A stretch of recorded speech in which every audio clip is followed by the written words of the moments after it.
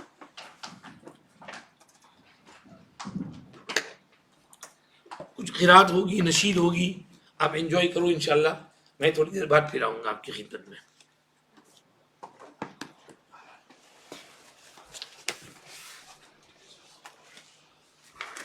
بھی اناؤنس کروں